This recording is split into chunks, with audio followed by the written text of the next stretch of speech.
mengarah ke satu orang yang menjadi sumber dari sumber kekacauan di negeri ini, ya, yaitu Jokowi. Nah, kita langsung aja. Jadi sekarang bagaimana Pak anggota DPD kita ini yang juga anggota MPR bisa mempengaruhi MPR lewat partai-partai juga barangkali untuk segera, karena semakin lama Jokowi ini bertahta akan semakin rusak.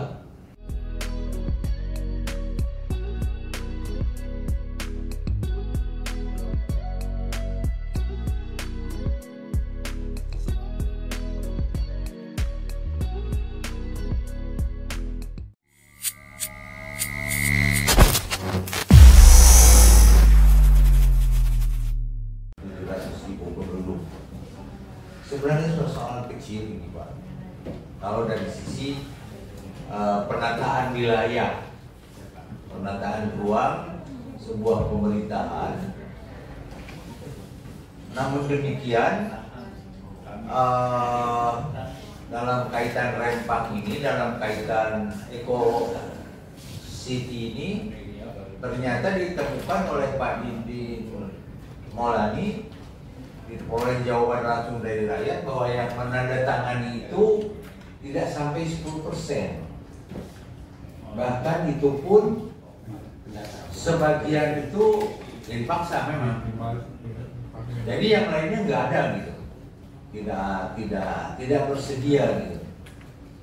Nah ini menurut hemat kami ini memperkuat, Pak. Jadi Pak Dedi, kalau dalam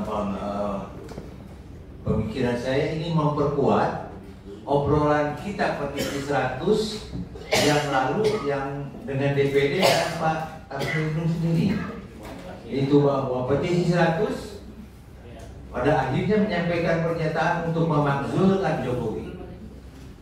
Jadi kalau dengan pertemuan tempo hari sebenarnya Jokowi sudah cukup dimakzulkan. Nah sekarang ditambah lagi dengan kasus Rempang. Dan di dalam kasus Rempang ini, dalam pengamatan kami, khususnya saya pribadi, itu adalah kesalahan para pejabat di Surabaya. Hampir sebagian besar kesalahan para pejabat. Mengapa demikian? PT MEG 2004 sudah one prestasi, tidak bisa melakukan kewajibannya.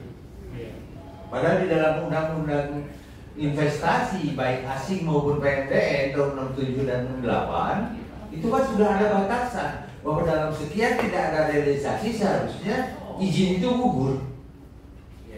Tapi ini tidak dilaksanakan, seolah-olah digantungkan. Bahkan kemudian pada tahun 2000 berapa kemarin 23 ini hanya dalam waktu beberapa bulan saja bahkan Rempang masuk ke dalam daftar SPN dan PSN, bahkan termasuk pada daftar PSN menjadi prioritas nasional gitu. Nah, ini yang aneh. Jadi ini semua kelakuan atau apa namanya produk daripada pemerintah. PSN itu, Pak, dan izin dan PSN itu kan monopoli pemerintah. Itu bukan diterbitkan oleh investor, enggak. Ya kalau secara objektif saya kira kita paham lah bahwa negeri ini untuk banyak pengolahan sumber daya itu memang memerlukan investasi.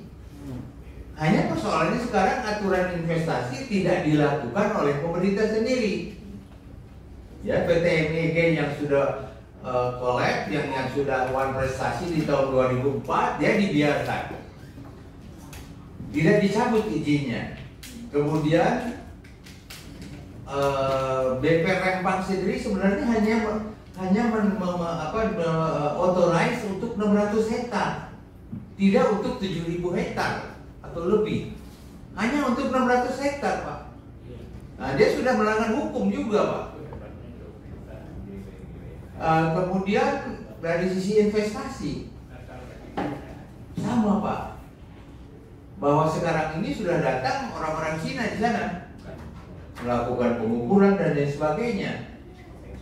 Ya seolah-olah bahwa investasi ini akan tetap berjalan. Namun demikian, apa yang dibiarkan oleh pemerintah, bahkan diinisiasi oleh pemerintah dengan istilah resminya adalah relokasi, akan tetapi secara kenyataan masyarakat sudah menilainya ini sebagai pengusiran. Nah inilah pelanggaran-pelanggaran yang dilakukan oleh pemerintah sendiri gitu. Ini yang memperkuat mengapa kalau kami dari petisi 100 itu memperkuat Pak, memperkuat untuk bahwa Jokowi harus dimakzulkan. Ya. Jadi tidak ada satu celah pun yang meringankan dari hadirnya kasus Rempang ini, semuanya memberatkan. Dan bahwa perilaku aparat di sana itu pada akhirnya kan secara hierarkis jatuh kepada seorang Jokowi yang presiden, karena di situ sudah termasuk kebijakan nasional. Kalau pemindahan pemberian hak atas nama investasi itu kan merupakan untuk dan atas nama presiden, ya. Ketua BKPM mengeluarkan SK-SK tersebut yang berkaitan dengan hal-hal investasi di Rempang oleh PT MEG ini adalah untuk dan atas nama presiden. Nah karenanya sebagaimana, kalau maaf nih, saya tidak berarti menggurui. Kalau saya dari berangkat dari rumah mengatakan Bismillah, itu bahwa saya sudah berjanji dengan Allah bahwa Allah akan mengawasi saya, bahkan sampai hari ini Allah akan bersama saya, tetap bersama saya. Dengan ucapan Bismillahirrahmanirrahim, dengan nama Allah, atas nama Allah, saya akan tetap diawasi. Tentunya selain dibimbing oleh Allah. Nah, jadi di sini betapa tanggung jawab seorang presiden itu sudah tidak diragukan lagi. Tadi disebutkan oleh Pak Rizal Fadila, ada pelanggaran hukum, ada pelanggaran HAM, ya, ada pelanggaran moral. Pelanggaran moral saya tambahkan pelanggaran atas sumpah kepresidenannya dari seorang Jokowi. Dia sudah berjanji, kalau dia sudah bersumpah dengan Al-Quran di atas kepalanya, ya, saya bersumpah untuk menjadi presiden Indonesia akan begini. Pendek sekali itu, tapi itu sangat menyeluruh Pak.